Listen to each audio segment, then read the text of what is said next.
Hello भक्तों, राधे राधे।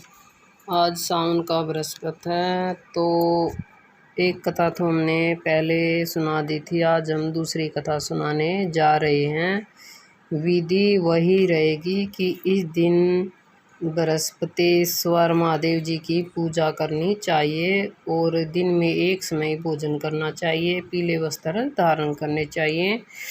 भोजन भी चने की दाल का होना चाहिए। नमक नहीं खाना चाहिए। पीले रंग के वस्त्र पहनने चाहिए। चने की दाल, पीले कपड़े तथा पीले चंदन से ही पूजा करनी चाहिए। और इसमें शिव जी, पार्वती जी की पूजा करनी चाहिए, जिससे बृहस्पति जी अति प्रसन्न होंगे तथा धन और विद्या का लाभ होता है।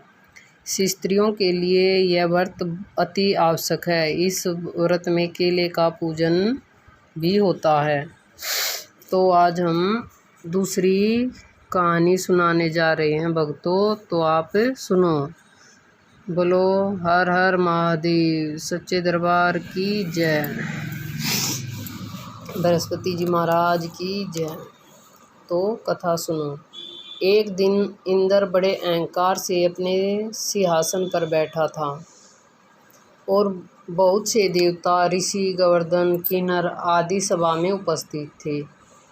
जिस समय बृहस्पति जी वहाँ पर आए तो सब उसके सम्मान के लिए खड़े हो गए, परंतु इंद्र गर्व के मारे खड़ा न हुआ, क्योंकि उसमें घमंड था। इसलिए बृहस्पति जी अपना अनादर समझते हुए वहाँ से उठकर चले गए। तब इंद्र को बड़ा शौक हुआ, मुझसे बड़ी भारी भूल हो गई है। गुरु जी के आशीर्वाद से ही मुझको यह वैभव मिला था। उनके क्रोध से यह सब नष्ट हो गया। इसीलिए उसके पास जाकर उसे क्षमा मांगनी चाहिए, जिससे उसका क्रोध शांत हो जाए और मेरा कल्याण हो जाए। ऐसा विचार कर इंद्र उनके स्थान पर गए। तब बृहस्पति जी ने अपने योग बल से यह जान लिया कि इंद्र क्षमा मांगने के लिए यहाँ आ रहे हैं। तब क्रोधवश उसने बैठे करना उचित न समझकर अंतर्ध्यान हो गए। तब इंद्र ने बृहस्पति जी को घर पर न देखा, तब निराश होकर लौट आए। तब दैत्यों ने राजा वृषवर्मा को यह समाचार विदित हुआ, तो उसने अपने गुरु शुक्राचार्य की आज्ञा से इंद्रपुरी को चारों तरफ से घेर लिया। गुरु जी की कृपा न होने के कारण देवता हारने लगे। तब उन्होंने ब्रह्मा जी को विनयपूर्वक सब वृत्तांत सुनाया और कहा कि महाराज, दैत्य से किसी प्रकार बचाएं। तब ब्रह्मा जी कहने लगे कि तुमने बड़ा अपराध किया है, जो गुरुदेव को क्रोधित कर दिया है। अब तुम्हारा कल्याण इसी में हो सकता है कि त्वष्टा ब्राह्मण के पुत्र विश्वरूपा को अपना पुरोहित बनाओ। यह वचन सुनते ही इंद्र त्वष्टा के पास आए और बड़े विनती भाव से त्वष्टा से कहने लगे कि आप हमारे पुरोहित बनिए, जिससे हमारा कल्याण हो। तब त्वष्टा ने उत्तर दिया कि पुरोहित बनने से तपोबल घट जाता है, परंतु तुम बहुत विनती करते हो, इसलिए मेरा पुत्र विश्वरूपा पुरोहित बनकर तुम्हारी रक्षा करेगा। विश्वरूपा ने पिता की आज्ञा से पुरोहित बनकर ऐसा यत्न किया कि इंद्र वृषवर्मा को युद्ध में जीतकर अपने इंद्रासन पर स्थित हुआ। विश्वरूपा के 3 मुख थे। एक मुख से तो वह सोमपली लता का रस निकाल के पीते थे, दूसरे मुख से वह मंदिरा पीते थे और तीसरे मुख से अन्न आदि भोजन करते थे। इंद्र के कुछ दिनों उपरांत कहा कि मैं आपकी कृपा से यज्ञ करना चाहता हूँ। तब विश्वरूपा के आज्ञा अनुसार यज्ञ प्रारंभ हो गया। तब एक दैत्य ने विश्वरूपा से कहा कि तुम्हारी माता दैत्य की कन्या है, इसी कारण हमारे कल्याण के निमित्त एक आहुति दैत्यों के नाम पर भी दे दिया करो तो अति उत्तम बात है। विश्वरूपा उस दैत्य का कहा मानकर आहुति देते समय दैत्य नाम भी धीरे से लेने लगे। इसी कारण यज्ञ करने से देवताओं का तेज नहीं बढ़ा। इंद्र के यह वचन जानते ही क्रोधित होकर विश्वरूपा के 3 सिर काट डाले।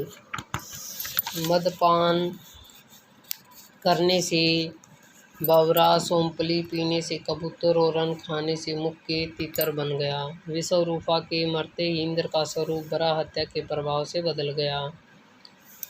देवताओं के 1 वर्ष पश्चात करने पर भी वराह हत्या का वह पाप न छूटा, तो सब देवताओं ने प्रार्थना करने पर ब्रह्मा जी से बृहस्पति के सहित वहाँ आए। तब वराह हत्या के 4 भाग किए, उनमें से 1 भाग पृथ्वी को दे दिया। इसी कारण कहीं कहीं धरती ऊंची नीची और बीज बोने के लायक भी नहीं होती। साथ ही ब्रह्मा ने यह वरदान दिया कि जहाँ पृथ्वी में गड्ढा हो, कुछ समय पाकर स्वयं भर जाएगा। दूसरे वृक्ष को दिया जिससे उसमें गोंद बनकर बहता है। इसी कारण गूगल में वृक्ष सब गोंद अशुद्ध समझे जाते हैं। वृक्षों को यह वरदान दिया कि ऊपर से सूख जाने पर जड़ फिर फूट जाती है। तीसरा भाग से स्त्रियों को दिया। इसी कारण से स्त्री हर महीने रज्ज्वल होकर पहले दिन चांडाली, दूसरे दिन बराघातनी, तीसरे दिन धोबिन के समान रहकर चौथे दिन शुद्ध होती हैं और संतान प्राप्ति का उनको वरदान दिया। चौथा भाग जल को दिया जिससे फैन और शिवाल आदि जल के ऊपर आ जाते हैं। जल को यह वरदान मिला कि जिस चीज में डाला जाएगा वह बोझ में बढ़ जाएगी। इसी प्रकार इंद्र को वराह हत्या के पाप से मुक्त किया। जो मनुष्य इस कथा को पढ़ता या सुनता उसके सब पाप बृहस्पति जी महाराज की कृपा से नष्ट हो जाते हैं। बोल बृहस्पति जी महाराज की जय, बोल सच्चे दरबार की जय। तो अभी हम बृहस्पति जी की आरती कर रहे हैं।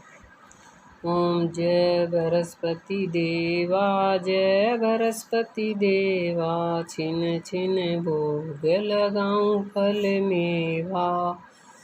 ओम जय बृहस्पति देवा, ओम जय बृहस्पति देवा, तुम पूर्ण परमात्मा, तुम अंतर्यामी, जगत पिता जगदेश्वर, तुम सबके स्वामी। चरणा अमृत निज निर्मल, सब पातक हरता।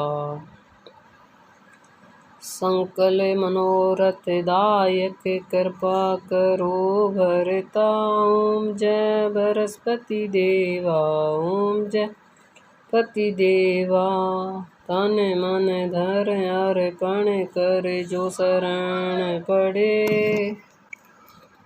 प्रभु प्रकट तब हो कर आर द्वार खड़े, आकर द्वार खड़े। ओम जय बृहस्पति देवा, जय बृहस्पति देवा, दीन दयाल निधि भगतन हितकारी, पाप दोष सब हरता बहु बंधन हारी।